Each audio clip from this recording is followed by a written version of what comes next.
The caste system in India is a paradigmatic ethnographic example of caste. It has origins in ancient India and was transformed by various ruling elites in the medieval and early modern India, especially the Mughal Empire and the British Raj. It is today the basis of affirmative action programs in India. The caste system consists of two different concepts, Varna and Jati, which may be regarded as different levels of analysis of this system.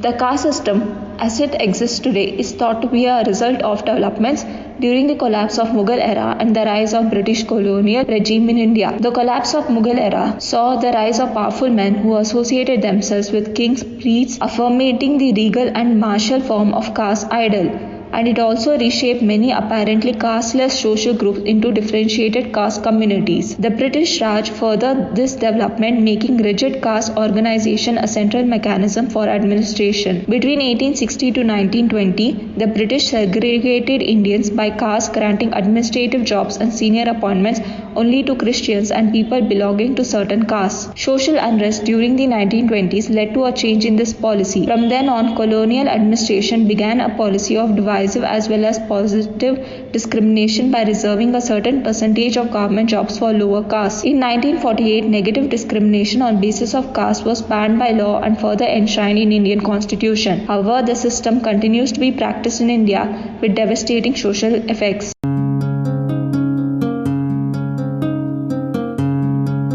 National Crime Record Bureau has for the first time published data for cases in which only SC/ST Act was invoked without any sections of IPC. Unlike the 2016 data, there are separate figures for 2017 for intentional insult or humiliation of a Dalit, occupation of Dalit land, prevention, the use of public space and social boycott. Of the 5,775 offences registered solely under SC/ST Act in 2017 with Dalit as victims, 55% were related to intentionally insult or intimidate with intent to humiliate. There were 47 cases of land grabbing related to Dalits. They faced social boycott in 63 cases and they were prevented from using public spaces in 12 cases. The most insult cases were reported from Karnataka, followed by Uttar Pradesh and Bihar.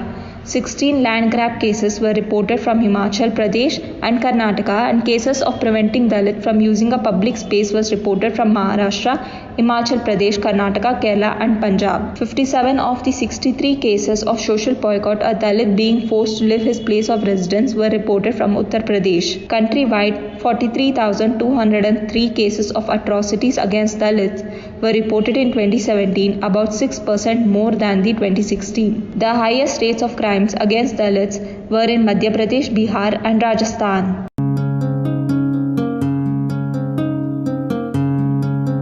Of the 720 offences registered solely under SC/ST Act in 2017, 52% pertain to intentionally insult or intimidate with intent to humiliate the tribals. There were 27 cases of land grabbing related to tribals, 18 cases of tribals facing social boycott. The highest number of insult cases were in Karnataka, Andhra Pradesh and Bihar.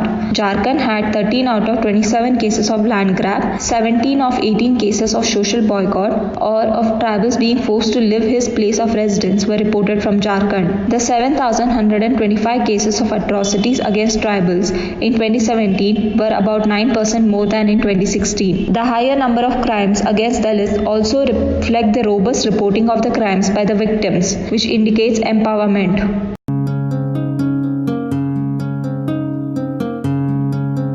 The situation of Dalit women in India needs special attention. They are one of the largest socially segregated groups anywhere in the world. They make up to 2% of the world total population. Dalit women are discriminated against 3 times over. First, they are poor, then they are women, and they are Dalits. They make up to 16.3% of total Indian female population. The traditional taboos are the same for both Dalit men and women. However, Dalit women have to deal with them more often. Dalit women are discriminated against not only by people of higher caste, but also within their own communities. Men are dominant in Dalit communities, and Dalit women also have less power within the Dalit movement itself. Women are active in larger numbers in the movement, but most of the leadership position in the organizations, local bodies and associations have until now been held by men.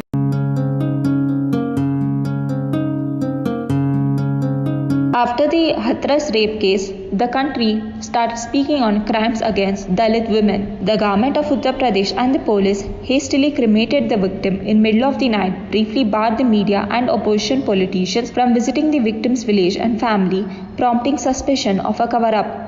In an unprecedented move, the government hired a private public relations agency to push its narrative that this is not an incident of rape. Dalit women across the swaths of rural India have been victims of sexual violence as long as anyone can remember. In these regions, much of the land, resources, social power remain with upper and middle castes. Despite a 1989 law to prevent atrocities against the community, there was no let-up in violence against Dalit women. They continue to be stalked, abused, molested, raped and murdered with impunity. 10 Dalit women were raped every day in India in 2019 itself, according to official figures. The northern state of Uttar Pradesh has been the highest number of cases of violence against women as well as the highest number of cases of sexual assault against girls. 3 states, Uttar Pradesh, Bihar, Rajasthan, report more than half cases of atrocities against Dalit. There are certain kinds of violence that are traditionally reserved for Dalit women, such as extremely filthy verbal abuse, sexual epithets, naked parading, dismemberment, being forced to drink urine and eat feces, branding and pulling out of teeth, tongue and nails, violence including murder after proclaiming witchcraft are experienced only by Dalit women. Dalit women are threatened by rape as part of collective violence by higher castes. However, sexual assault and rape of Dalit women and girls also occur within their own communities. For Dalit men, the suppression and rape of women could be a way to compensate for their own lack of power in society. The Devdasi system of temple prostitution is the most extreme form of exploitation of Dalit women. Dalit girl children are forced into prostitution. The majority of cases of violence against Dalit women are not registered. The lack of law enforcement leaves many Dalit women unable to approach the legal system to seek redress. Women are often also unaware of the laws and their ignorance is exploited by their opponents, by the police, by the judiciary system. Even when cases are registered, the lack of appropriate investigation or judges' own caste and gender bias can lead to acquittal.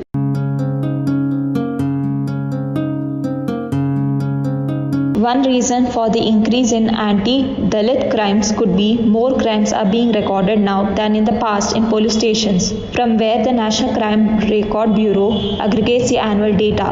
With increasing literacy among Dalits and the greater awareness of rights, this is likely when more victims of crime seek legal protection and redress by first officially recording the incidents with police. Yet this appears to account for only a part of upsurge in crimes against Dalits. There is a weak link between the rise in anti-Dalit crimes and the increase in Dalit literacy across India, and no relation to conviction rates in those crimes. Even if increasing literacy made more Dalit victims record the crimes in police station in expectations of getting justice, it does not substantially justify the pattern of increasing the caste crimes. Further, other crimes do not show such large surge during this period. Of note, instance of rape increased threefold. After 2012 Delhi rape case, more women were reported to be recording crime in police station. In comparison, a 7-fold spurge in anti-Dalit crime rate is of a magnitude that could not be attributed merely to increasing filing of cases. Caste crimes increase not just on paper, but most likely also on the ground.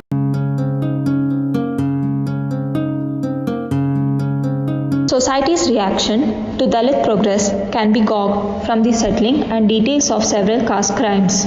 Whether it was attack in Rajasthan where a Dalit groom rode a horse, in Odisha when Dalits decided to vote against Sarpanch candidate, in Bihar when a DJ played music at a Dalit wedding, the social boycott of Dalits in Andhra Pradesh for installing a statue of Ambedkar, violence against Dalits seem to flare in places where social progress has led Dalits to narrow some historic caste differences and approximate what the traditionally privileged segments of the society see as their entitlements. To be clear, Dalits have made significant social advancements and have been on horseback, played music at their weddings, voted on their own, erected statues to commemorate their political heroes in several parts of the country without inviting violence upon them. Social progress in the country could be and has been free of physical violence. Consider, for instance, rise in literacy rates, a reliable indicator of the progress communities and societies make.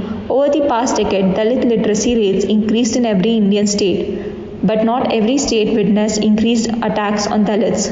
In Assam and Jammu Kashmir, Dalit literacy rose by 10% without any increase in caste violence, whereas in Andhra Pradesh and Kerala witnessed anti-Dalit crimes rates surged greatly with just 5% increase in Dalit literacy. In some states, great surges in caste crimes happen with slight Dalit progress. In others, even great progress by Dalits do not lead to caste violence. It turns out that Dalits catching up with the rest is the problem, at least for some people. But once they have been caught up and are equal to the rest, the prospect of anti-Dalit violence reduces. When Dalits become socio-economically indistinguishable from the rest of the society, even in states where they now lag behind but are catching up, caste crimes should ebb. Social equalizations may be prone to violence, but social equality is not. Small comfort does this, however, bring to many Dalits who are victims of caste violence in meantime. Purposeful governments do not let development take its course. They diligently manage its ill effects by, in this case, making the progress of social equalization violence-free.